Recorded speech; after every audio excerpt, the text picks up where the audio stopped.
જય સ્વામિનારાયણ વિદ્યાર્થી મિત્રો, ઓનલાઈન એજ્યુકેશન સ્ટડીમાં હું આપનું ફરી એક વખત સ્વાગત કરું છું.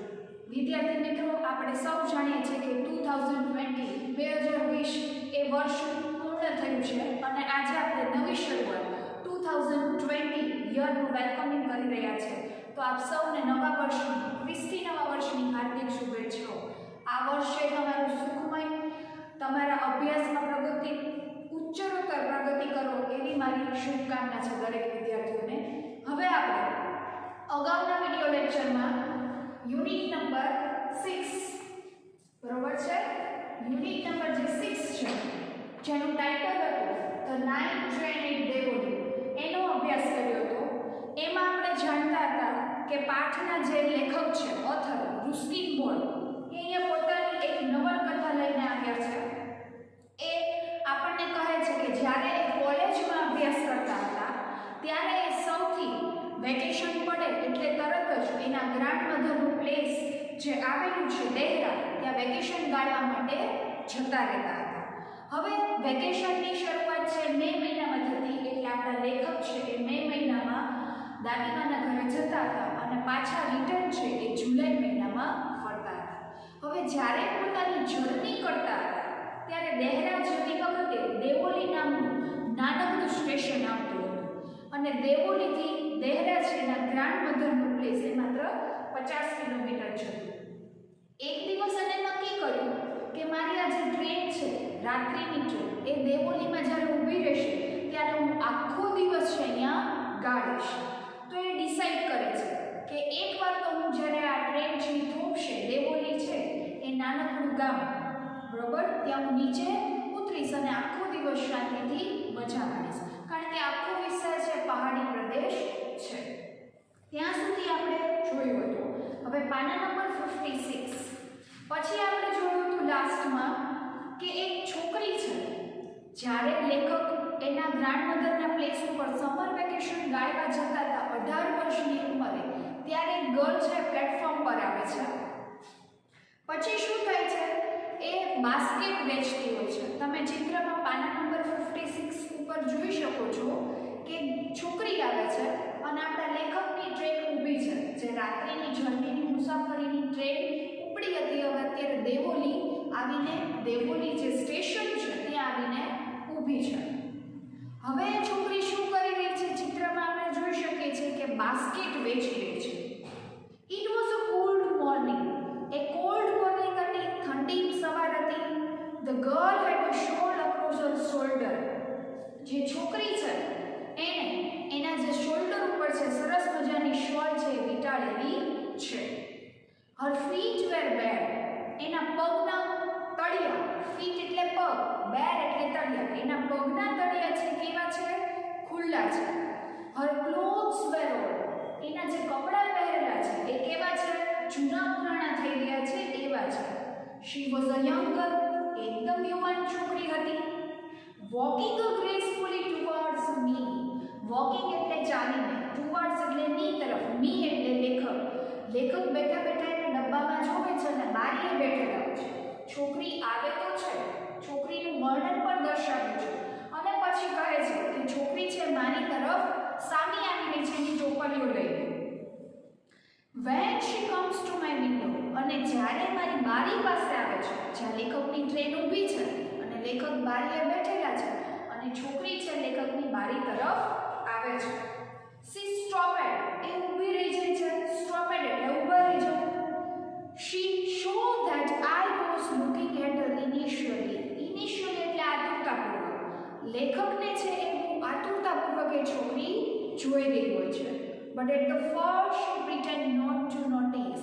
At the first, પહેલી વખત, pretend એટલે દેખાડો કરવો, not to notice, જાણે કે લેખકને જોતી જ નથી એવો દેખાડો કરે છે. She had a pearl skin, હવે અહીંયા જે છોકરી છે એનું લેખક વર્ણન કરે છે કેવી છે. She had a pearl skin, તેજસ્વી એની ચામડીનો રંગ છે. Shiny black hair, કાળા વાળ છે. And dark eyes, અને ઘાટી એની આંખો છે. And then those eyes, અને પહેલી બે એની ઘાટી આંખો, searching and lively made mine, searching એટલે કંઈક શોધી રહી કંઈક જીવન તે શોધી રહી છે. મેન્ટ માટે, પોતાના માટે. એટલે લેખક સૌથી પહેલા તો એ છોકરીને જુએ છે, પછી એનું વર્ણન બતાવેલું છે અને લેખક એની આંખોમાં સંપૂર્ણ રીતે જોઈ શકે છે કે જીવન તે શોધી રહી છે. She stood by window for some time. એ થોડી વાર મારી પાસે બારી આવીને ઊભી રહે છે. And neither for us said anything. આવીને ઊભી તો રહે છે પણ કાંઈ બોલતી નથી. said એટલે બોલવું, neither એટલે કાંઈ પણ નહીં, anything એટલે પણ કાંઈ પણ નહીં, કાંઈ બોલતી છે નહીં. But when she moved on, ત્યાં આવીને ઊભી તો રહી, કાંઈ બોલી નહીં, થોડી વાર ઊભી રહી, પછી શું કર્યું? moved on, આગળ ચાલવા લાગી. I don't know why. ત્યારે લેખકને શું ફીલ થાય છે કે I don't know why, મને કાંઈ પણ ખબર નથી, શા માટે? why એટલે શા માટે? left my sheet and rushed to the carriage door. લેખકને શું થયું એને ખુદને પણ ન સમજાણું. જેવી જે છોકરી છે ટોપલી વેચનારી, એ લેખકની બારી આવે છે, કંઈ પણ બોલતી નથી, જસ્ટ જોવે છે અને લેખકને સમજાય છે કે કાંઈક જીવંત શોધી રહી છે. પણ લેખકને એ ન સમજાણું કે જ્યારે છોકરી મૂડ ઓન આગળ ચાલી ત્યારે લેખકથી લેફ્ટ ઓન સીટ, એની સીટ પર જ્યાં બેઠેલા હતા ત્યાંથી ઊભા થઈ ગયા અને દરવાજા તરફ દોડ્યા. તમે ચિત્રમાં જોઈ શકો છો કે દરવાજે લેખક ઊભા છે અને સામે છોકરી છે. પણ લેખકને કંઈ સમજાણું નહીં કે લેફ્ટ બાય સીટ, લેફ્ટ એટલે છોડી દેવું, સીટ એટલે જ્યાં બેઠા હતા એને છોડી દીધી, તરત ઊભા થઈ ગયા. And rush to the carriage the door, અને જેનો જે કમ્પાર્ટમેન્ટ ડબ્બો છે, રેલનો ડબ્બો, ત્યાં દરવાજો આપેલો છે, ત્યાં દોડીને ગયા. She notice me at the door, એણે નોંધ્યું કે હું દરવાજા પાસે આવી ગયો. And stood waiting on the platform, અને મારી પ્લેટફોર્મ પર રાહ જોઈ રહી હતી. I walk across to the tea store, walk across, હું જે સ્ટેશન છે એને ઓળંગીને સામે ટી સ્ટોર, ચાની દુકાન આપેલી છે તે તરફ ચાલવા લાગ્યો હતો. A kettle was boiling on the small fire. Kettle એટલે કેટલી, બોઇલિંગ એટલે ઉકળવું, એન્ડ અ સ્મોલ ફાયર એટલે ધીમા તાપે. ધીમા તાપે ચાની દુકાન પર ચા છે એ થઈ રહી હતી, ઉકળી રહી હતી ચા. A girl followed me behind the store. જેવો હું ટી સ્ટોર તરફ, દુકાનની ચાની દુકાન તરફ ગયો, ત્યાં જે કેટલ એટલે કેટલીમાં ધીમા તાપે ચા છે એ ઉકળી રહી હતી, એ ટી સ્ટોર તરફ ગયો એટલે છોકરીએ તરત મને ફોલો કર્યો, મારી પાછળ આવી, મને અનુસર્યો. Do you want to buy basket, she asked. આ વખતે છોકરી બોલી. સૌથી પહેલા શું કર્યું હતું એને?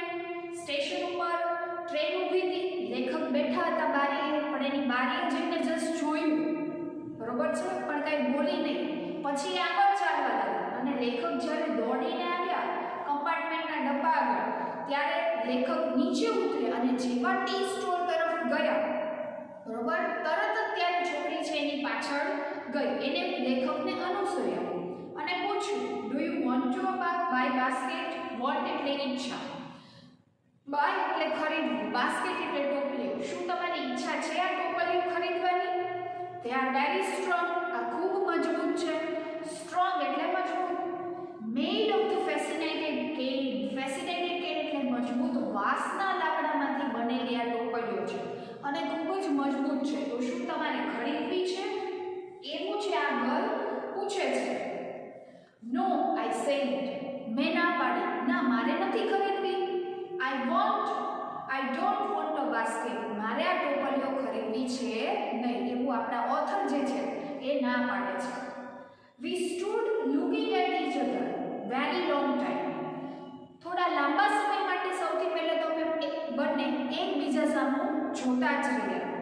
And then she said, અને થોડી વાર પછી એ બોલી, Are you sure? Sure એટલે ચોક્કસપણે. તમે ચોક્કસપણે કહો છો you don't want a basket, કે તમારે આ ટોપલીઓ નથી ખરીદવી? Give me a one, I said. પછી લેખક કહે છે કે ચાલ એક મને આ ટોપલી. I took the one top and gave her rupees. ટોપલીઓમાં ઘણી બધી, એક મોટા ટોપલામાં ઘણી બધી નાની ટોપલીઓ બની હતી, એમાંથી જે સૌથી ઉપર પડી હતી એ લેખકે ઉપાડી અને એને પૈસા આપ્યા. I wish to touch her finger but could not. લેખકને ટોપલી લેવામાં રસ નહોતો, પણ લેખકને એની આંગળીઓ અડવી હતી, જે ગર્લ છે પણ એ અડી શક્યા નહીં. The guard blows her whistle she said something. ત્યાં તો જે ટ્રેન ઊભેલી છે એના ગાર્ડ જે છે, ટ્રેનના ગાર્ડ, એને સિસોટી વગાડી ટ્રેન ઉપડવાનો હવે સમય થઈ ગયો છે. સી સેડ સમથિંગ, છોકરી કંઈક બોલતી હતી. પણ થયું શું? It was a lost in clinking of the bag and hissing of the engine. છોકરી છે, ગર્લ છે, એ જેવી કંઈક બોલવા ગઈ પણ એ બોલેલું લેખકને સમજાણું નહીં. કારણ કે શું થયું હતું? ગાર્ડે વિસલ વગાડી હતી, ટ્રેન ઉપડવાનો સમય થઈ ગયો હતો. એટલે આ જે વિસલનો અવાજ હતો એનો ક્લીનિંગ એટલે રણકારનો અવાજ and the hissing of the engine, અને ધક ધક જે એન્જિનનો ખટખટનો અવાજ છે એ અવાજના કારણે આ જે છોકરી કંઈક લેખકને કહેવા જઈ રહી હતી, લેખક કંઈ સાંભળી શક્યા નહીં. I had to run back to my compartment. Run એટલે દોડીને.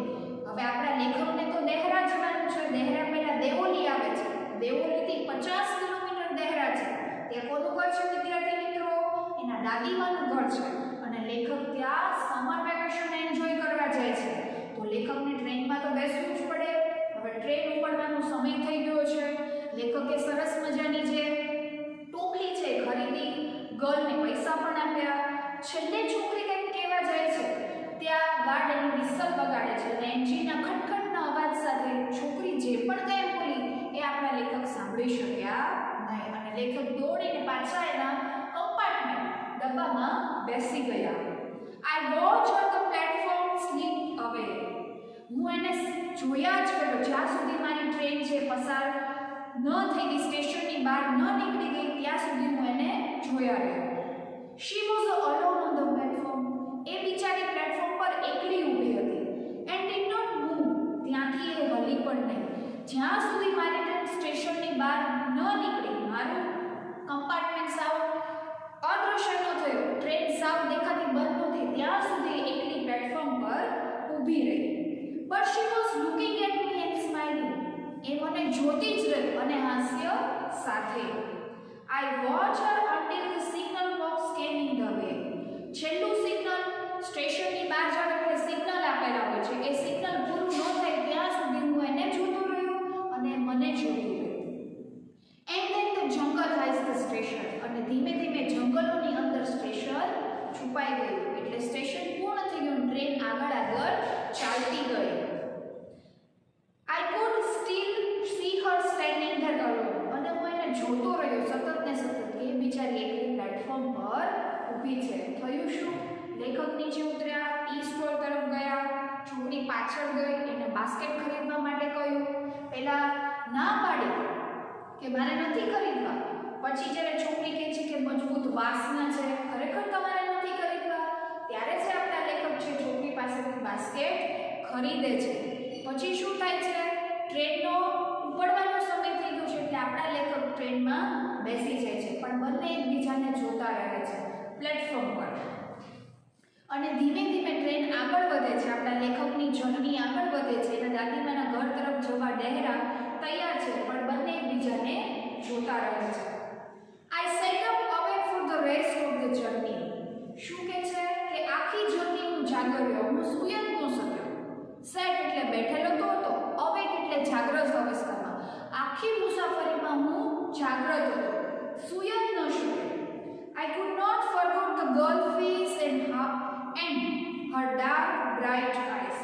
આખી મુસાફરીમાં હું એ છોકરીનો ચહેરો, ગર્લ ફેસ એટલે છોકરીનો ચહેરો ફરગોટ ભૂલી જ ન શક્યો અને એની આંખો પણ ભૂલી ન શક્યો. સતત ને સતત મને એ જાગ્રત અવસ્થામાં જ રહ્યો હતો. કારણ કે લેખક છે એનો ચહેરો નહોતા ભૂલી શકતા અને એની આંખ ભૂલી નહોતા શકતા. એટલે આખી જર્નીમાં એ જાગતા રહ્યા. But when I reach Dehra. અને ફાઇનલી જે આપણા લેખક છે એ દેહરા પહોંચી જાય છે. રીચ એટલે પહોંચવું. And incidents were blur and distant. Incidents એટલે જે પણ કંઈ ઘટના બની હતી દેવોલી સ્ટેશન ઉપર એ ધીમે ધીમે બ્લર, અદ્રશ્ય, ઝાંખી થઈ જાય છે. Four there were another thing. પણ એક બીજો વિચાર સાથે હતો ઓન માય માઇન્ડ. ભલે ઘટના પૂરી થઈ ગઈ છે, કોઈ પણ એવી આપણા જીવનમાં ઘટના બનતી હોય એ થોડા સમય રહેતા એ બ્લર, ડિસઅપિયર, અદ્રશ્ય થઈ જાય છે, પણ આપણા મનમાં એની માટેના વિચારો તો રહે છે. તો સેમ ઇન્સિડન્સ છે કે લેખકનું ઉતરવું, છોકરીનું આવવું, પહેલાં કંઈ બોલવું નહીં, પછી ટોપલીઓ ખરીદવી, એક સ્મિત આપવું, પાછા બેસી જવું, જે પણ કાંઈ દેવોલી સ્ટેશન ઉપર ઘટના થઈ હતી એ ધીમે ધીમે સૌ જેવા દેહરા પહોંચે છે લેખક એ ભૂલી જાય છે, બ્લર થઈ જાય છે, થોડી ઝાંખી થઈ જાય છે, પણ એના માઇન્ડમાં એક વિચાર તો હતો જ. It was only when I making the return journey 2 months later. It was only when કે જ્યારે હું મારી જર્નીમાં પાછો ફરીશ, એટલે સમર વેકેશન પૂર્ણ થશે ત્યારે દેહરાથી એ પાછા ફરશે એના સ્ટડી લોકેશન ઉપર, ભણતરના પ્લેસ ઉપર, ત્યારે પાછું દેવોલી આવશે 2 months later, 2 મહિના પછી. That I remember the girl. ત્યારે હું પાછી એ છોકરીને યાદ કરીશ. અત્યારે તો ભલે આ કોઇન્સિડન્સ બ્લર થઈ ગયો, લેખક ભૂલી ગયા હોય કે એના મગજમાં હોય, પણ એક વિચાર એને યથાવત રાખ્યો છે પોતાના માઇન્ડમાં કે જ્યારે હું પાછો ફરીશ ત્યારે પાછી છોકરી મને મળશે અને ત્યારે હું એને પાછી યાદ કરીશ. તો વિદ્યાર્થી મિત્રો, આજના વિડિયો લેક્ચરમાં આપણે અહીં સુધી રાખીએ છીએ. દેવોલી સ્ટેશન ઉપર શું ઘટના બની, લેખકે ટોપલી ખરીદી, પાછા જર્નીમાં બેઠા અને 2 મહિના પછી જ્યારે પાછા ફરશે ત્યારે ફરી એક વખત એ ગર્લ્સને યાદ કરશે. તો આજના વિડિયો લેક્ચર માટે આપણે અહીં સુધી પાર્ટ 2 ની સ્ટોરી રાખીએ છીએ. તો જય સ્વામિનારાયણ વિદ્યાર્થી મિત્રો.